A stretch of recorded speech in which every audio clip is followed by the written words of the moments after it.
তো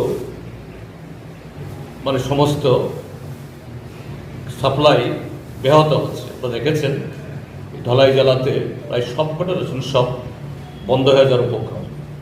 তারা বিগত বহু মাস ধরে নাকি তাদের কোনো এই কমিশন তারা পায় না। তো এইভাবে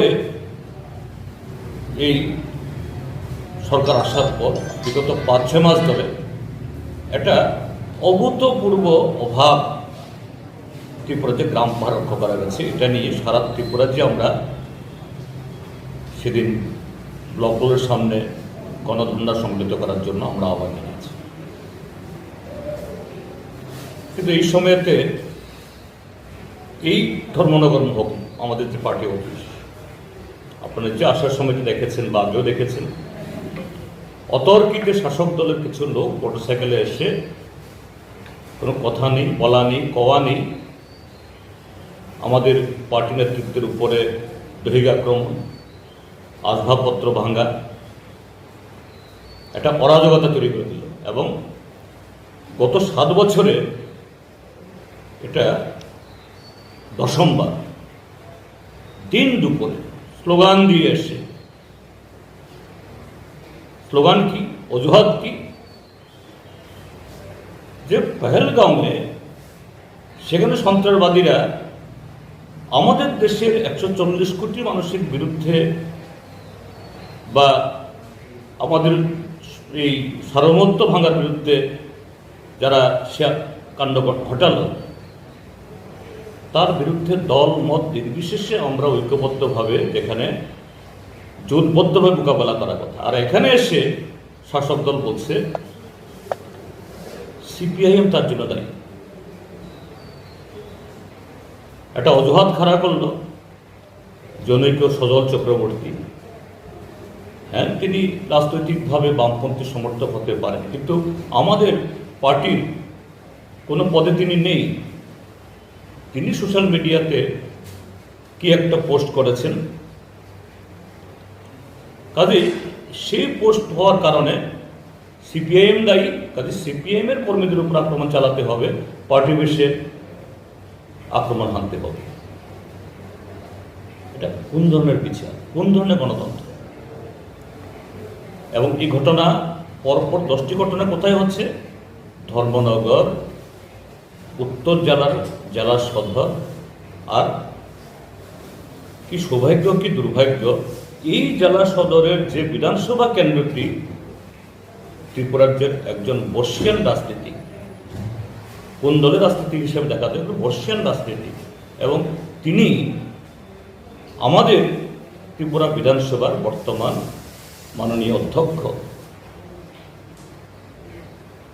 আজকে 28 তারিখ, 25 তারিখ, 26, 27, 28, 72 ঘন্টা হয়ে গেল, আরো বেশি, তো 4 দিন হয়ে গেল।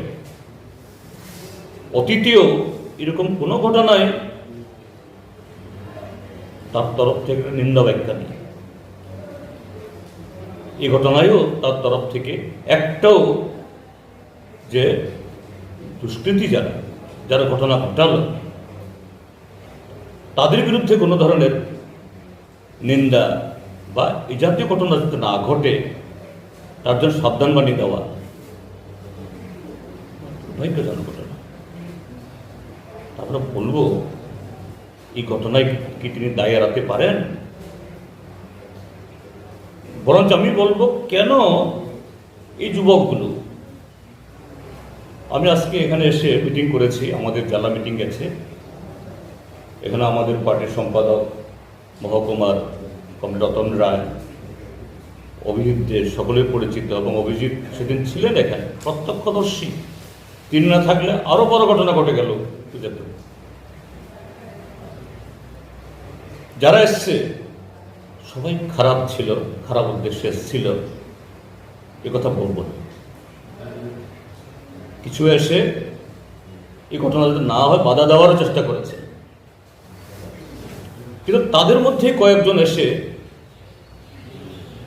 আমাদের কি নাম নেই, নিরঞ্জন দেবনাথ, তাকে মারল, হরকুমার দেবনাথের মাথা ফাটিয়ে দিল। নিরঞ্জন দেবনাথ আজকে এসেছিলেন মিটিংয়ে, হাঁটতে পারছিলেন না, এবং কমরেড রতন রায়কেও মেরেছে, 6 জন আহত হয়েছে। এই যে তাদের, এরা মায়ের পেট থেকেই এরকম সমাজ বিরোধী, সন্ত্রাসী অপকর্মের সাথে যুক্ত হয়ে এসছেন, মোটেই বলবো না। আমি এই ক্ষেত্রে বলবো, এখানে কদিন আগে একটা কর্মসূচিতে মাননীয় অধ্যক্ষ প্রকাশ্যে বলছেন এখনো কি করে লাল ঝান্ডা থাকে। তাহলে এই যে নিরীহ যুবক, এদেরকে কে এইভাবে তাদের চরিত্র, তাদের ব্যবহার, এদের অপকর্মের দিকে ঠেলে দিচ্ছে? রাজ্যের বর্তমান শাসক দল, তার নেতৃত্ব। কেন? এই সরকার 2018-তে আসার আগে লিখিতভাবে ভিশন ডকুমেন্ট জারি করে এই ত্রিপুরাজ্যকে উন্নয়নের একেবারে হিমালয় শীর্ষে নিয়ে যাওয়ার জন্য 299টা প্রতিশ্রুতি দিয়েছে। 7 লক্ষ চাকুরি হবে, কৃষকদের আয় দ্বিগুণ হবে, কর্মচারীদের আয় 2.5 গুণ হবে, জেলায় জেলায় শিল্প হবে। 7 বছর গেল, তাদের সেই প্রতিশ্রুতিগুলো তার ধারে কাছে 299টার মধ্যে একটা প্রতিশ্রুতি, তার রূপায়ণের কোনো চিহ্ন আছে, হদিশ আছে?